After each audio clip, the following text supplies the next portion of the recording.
Boa noite, pessoal. O estudo do ES de hoje é sobre igualdade dos direitos do homem e da mulher. Observem que a ciência e a filosofia espírita tratou desse assunto com bastante profundidade. E tem suas próprias ideias a respeito, e as mais avançadas possíveis. Nunca se viu uma doutrina religiosa, desde o século XIX, tratar tão bem, cuidar tão bem do gênero feminino em nossa humanidade, quanto o Espiritismo. E isso não é um pesar, mas uma honra imensa para todos que comungam ou aquele que comunga os princípios espíritas. Do Evangelho segundo o Espiritismo, eu vou ler um pequeno trecho. Ele traz ensinamento moral. Capítulo 16. Não se pode servir a Deus e a mamão.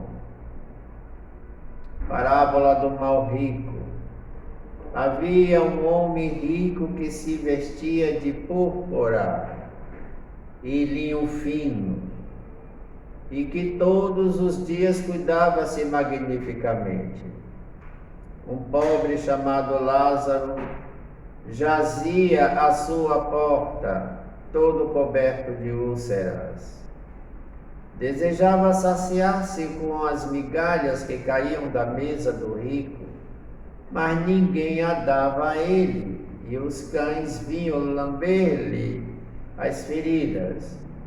Aconteceu que o pobre morreu e foi levado pelos anjos ao seio de Abraão. O rico também morreu e teve o inferno por sepulcro.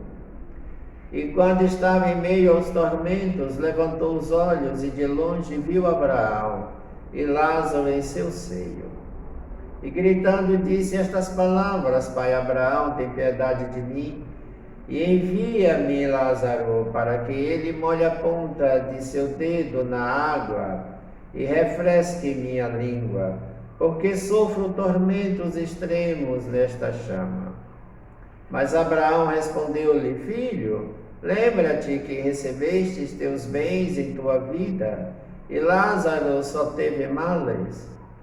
É por isso que agora ele está na consolação e vós nos tormentos. Além disso, há para sempre um grande abismo entre nós e vós, de modo que aqueles que quiserem passar daqui para junto de vós não podem, assim como daí não podem atravessar para junto de nós. O rico replicou: Então te suplico, pai Abraão, que o envie à casa de meu pai, onde tenho 5 irmãos, para que ele lhes testemunhe sobre essas coisas, por temer que também eles venham a este lugar de tormentos. Abraão lhe respondeu: Eles têm Moisés e os profetas, que os ouçam. Não, pai Abraão, disse ele, se alguém dentre os mortos for ao seu encontro, eles se arrependerão. E Abraão lhe disse: se eles não escutam nem a Moisés, nem aos profetas, também não acreditariam, ainda que alguém dentre os mortos ressuscitasse. Ora, a palavra muito impactante, ou digo melhor, a frase mais impactante desse texto é a última frase: ainda que alguém dentre os mortos ressuscitasse. Ele admite que os mortos ressuscitem e que o morto ressuscite para estar com os vivos. Mas ele chama uma coisa a atenção. Corre-se o risco de os vivos não aceitarem essa ideia e negar a tudo. Mas o pai Abraão não pôde falar que em 18 de abril de 1857, um gênio da humanidade iria apresentar ao homem a possibilidade definitiva dos mortos se comunicarem com os vivos, e trouxe uma teoria complexa. Formou uma doutrina muito bonita e lógica e apresentou à humanidade com a fala dos próprios espíritos, dos próprios mortos, falando de tudo que nós não sabíamos, e de tal maneira apresentou à humanidade.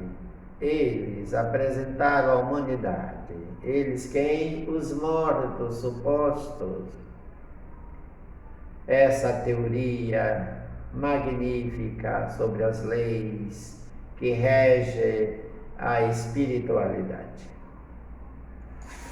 Voltando ao nosso estudo, eu tenho aqui para vocês: são iguais perante Deus o homem e a mulher, e têm os mesmos direitos. Eis aí, eis a questão. A mulher que sofreu ao longo de toda a história da humanidade humilhações, explorações, expoliações, na escravidão também. Tudo isso aconteceu. Mas parece-nos que vivemos uma escravidão branca, ou que vivemos uma escravidão branda, ou de que a mulher ainda vive a escravidão moral. Ela ainda é humilhada, é explorada e é maltratada. Isso é uma vergonha imensa para essa humanidade. E os homens, nós homens, somos os responsáveis por isso. Apesar que os mortos vieram para nos advertir de que os direitos entre os homens e as mulheres, ou entre o homem e a mulher, são igualitários perante as leis divinas também. Não otorgou Deus a ambos a inteligência do bem e do mal e a faculdade de progredir? Assim responderam os mortos, que nós os chamamos na nossa atualidade de espíritos. Eles responderam sabiamente que tanto o homem quanto a mulher possuem qualidades e direitos e deveres iguais. Então, levando-se em conta as devidas proporções. Com que fim mais fraca fisicamente do que o homem é a mulher? Que fim mesmo foi esse de Deus? Tornar a mulher fisicamente mais fraca do que o homem. Fraca na situação de força bruta. Para ali determinar funções especiais.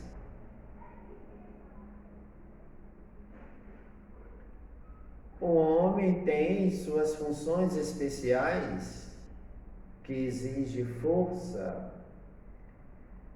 O modo da força, ele se estende à exterioridade,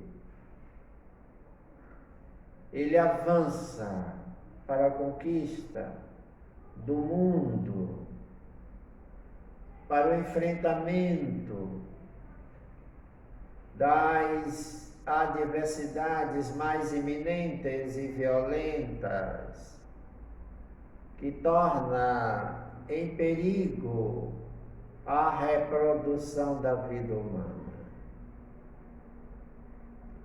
Mas a mulher que fica na reserva, cuidando das gerações, que cuida dos filhos, somente ela sabe cuidar como ela faz. Por isso que essas qualidades estão naturalmente distribuídas mais para um do que para o outro gênero. Ao homem, por ser o mais forte, os trabalhos rudes. À mulher, os trabalhos leves. A ambos, o dever de se ajudarem mutuamente a suportar as provas de uma vida cheia de amarguras,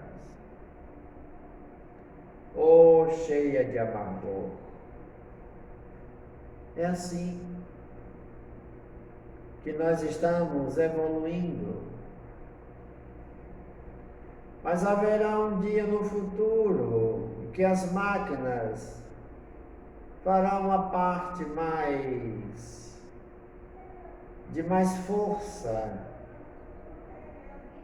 de mais necessidade de energia, e há de poupar o homem do gênero masculino. Mas aí, o homem do gênero feminino, enquanto humanidade, há de assumir o seu devido lugar na história dessa humanidade. Porque estando a mulher mais capacitada sentimentalmente e evoluída igualmente, psiquicamente falando, ela há de superar as condições de operacionalidade neste mundo sobre tudo que se há de fazer. Então, a humanidade do futuro há de reconhecer que a igualdade entre os gêneros desta humanidade há de se estabelecer, mesmo com um atraso histórico gritante e vergonhoso. A fraqueza física da mulher não a coloca naturalmente sob a dependência do homem. É isso que está acontecendo. Mas pode acreditar, isso por causa da violência. O homem, o gênero masculino, ele se vê no direito de tomar à força aquilo que de fato não lhe pertence. Porque o que há neste mundo, por direito universal, pertence aos dois gêneros igualmente. E é dessa maneira que o Espiritismo ensina, declama nesses versos lindos essa ética profunda do direito humano.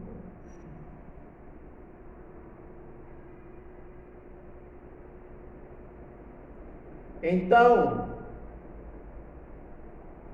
Deus a uns deu a força para protegerem o fraco e não para o escravizarem. Aí está. Primeiramente, o homem do gênero masculino escravizou o seu oposto, o seu complemento, a mulher, que um não conseguiria viver sem o outro, porque sem a mulher não existiria a humanidade.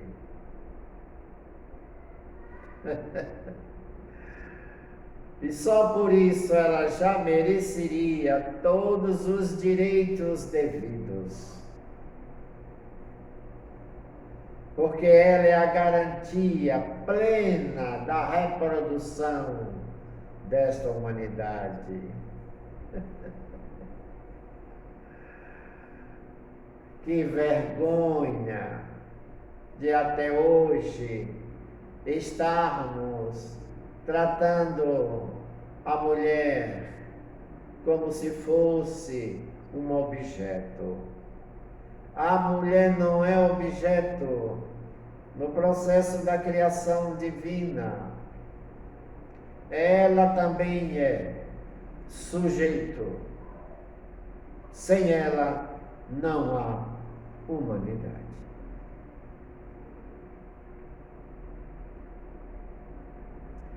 Tendo dado à mulher menor força física, deu-lhe ao mesmo tempo maior sensibilidade em relação com a delicadeza das funções maternais e com a fraqueza dos seres confiados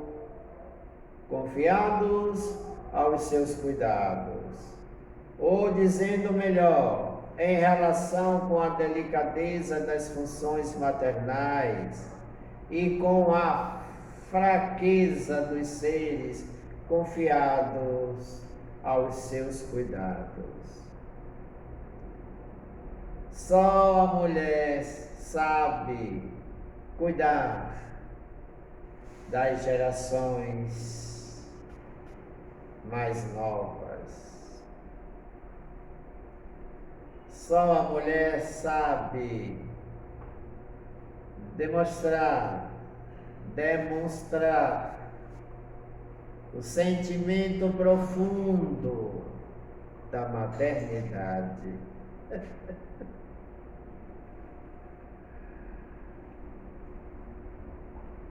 Então, sigamos em frente. Olha o que a filosofia espírita traz para o mundo. Isso foi do século XIX. E está mais atualizado do que hoje, com a Declaração dos Direitos do homem e da mulher pela ONU e tantos estados, países. As funções a que a mulher é destinada pela natureza terão importância tão grande quanto as deferidas ao homem? Ora, sim, maior até. É o que eu venho dizendo. É ela quem lhe dá as primeiras noções da vida. A mulher assume o papel primordial e consequencial da fixação moral no ser humano. Ela é quem mais está qualificada. Isso é muito lindo. Porque não existe no mundo nada mais agradável, amor maior do que o amor de mãe.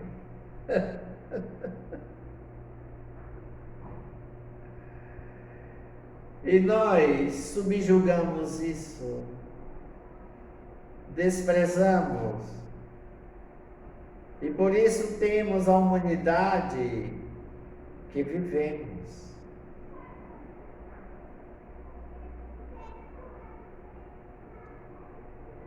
Condenada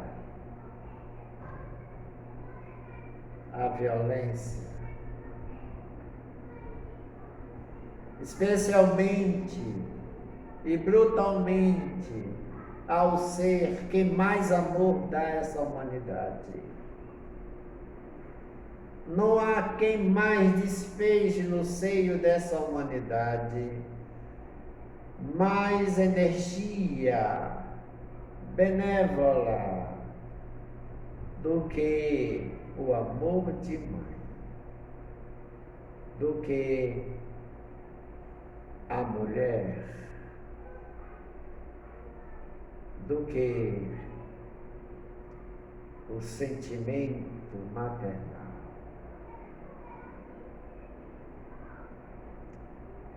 Estamos envergonhados.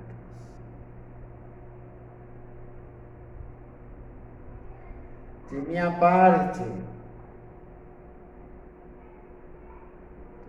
a mulher já estaria no seu lugar, que é sagrado, o lugar de sustentação e garantia da vida humana,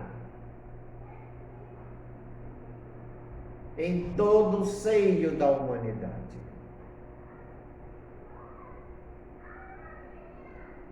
É uma perversidade imensa o que se faz com a mulher.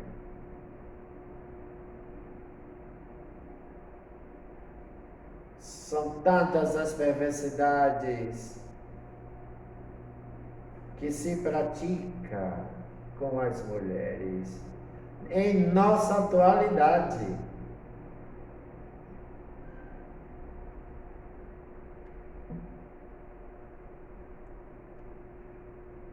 O primeiro princípio de justiça é este.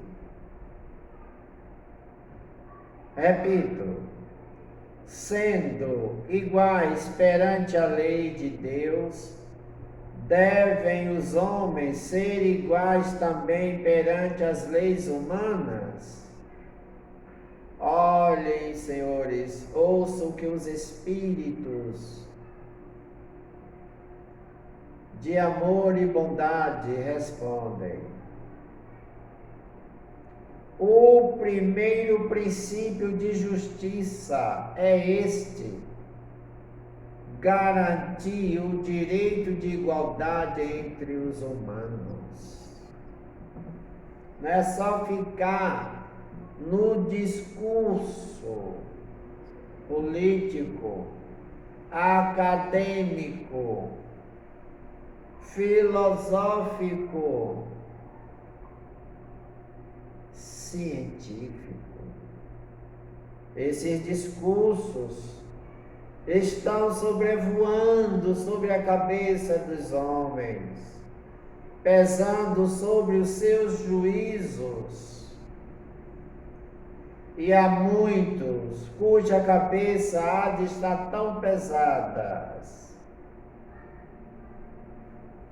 que mal consegue levantar-se moralmente para ver a luz do sol.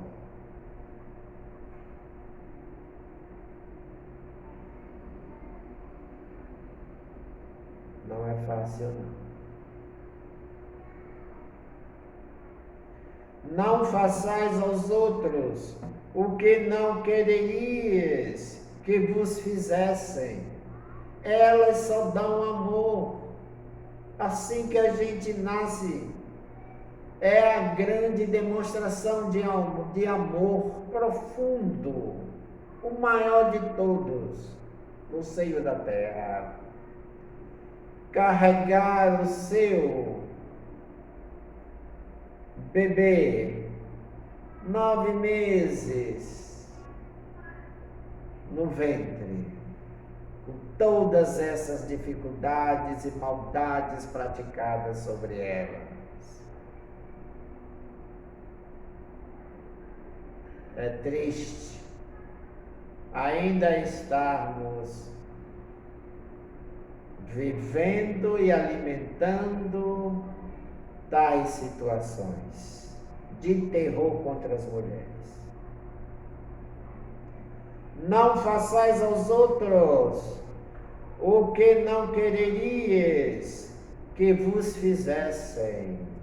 Se elas nos dão tamanho amor, cuidam de nós no ventre, e quando nascemos, só elas sabem fazer, derramar a vida sobre nós, a garantia da vida, e assim sucessivamente ao longo da vida de um sujeito qualquer. E não, essa humanidade ainda não reconhece essa obra divina, porque só ela consegue imitar Deus. Na cocriação, com tanta ênfase e com tanta qualidade, com tanto amor. Assim sendo, uma legislação, para ser perfeitamente justa, deve consagrar a igualdade dos direitos dos homens e da mulher. Olha o que os espíritos responderam. Que atualidade! Parece que esse texto que eu vou ler agora foi escrito hoje à tarde. Dos direitos, sim. Das funções, não. Preciso é que cada um esteja no lugar que lhe compete. Ocupe-se do exterior o homem e do interior a mulher. A lei humana, para ser equitativa, deve consagrar a igualdade dos direitos do homem e da mulher. Todo privilégio a um, do homem e da mulher, repito, todo privilégio a um ou a outro concedido é contrário à justiça. A emancipação da mulher acompanha o progresso da civilização.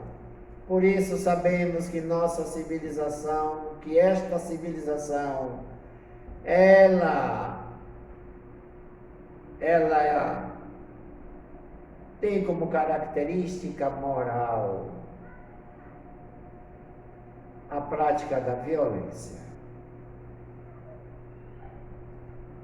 Ela é muito violenta. E não sabemos quanto tempo essa violência há de perdurar.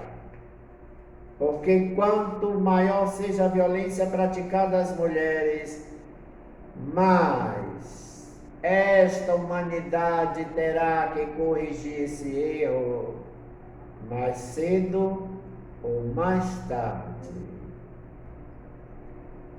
Não tem como escapar. Toda maldade praticada à mulher há de ser corrigida com dor e ranger de dentes. Aqueles que foram os autores, os sujeitos desse crime nefando. É sério o que eu estou dizendo. É grave o que eu estou dizendo. O que eu estou dizendo é profundo.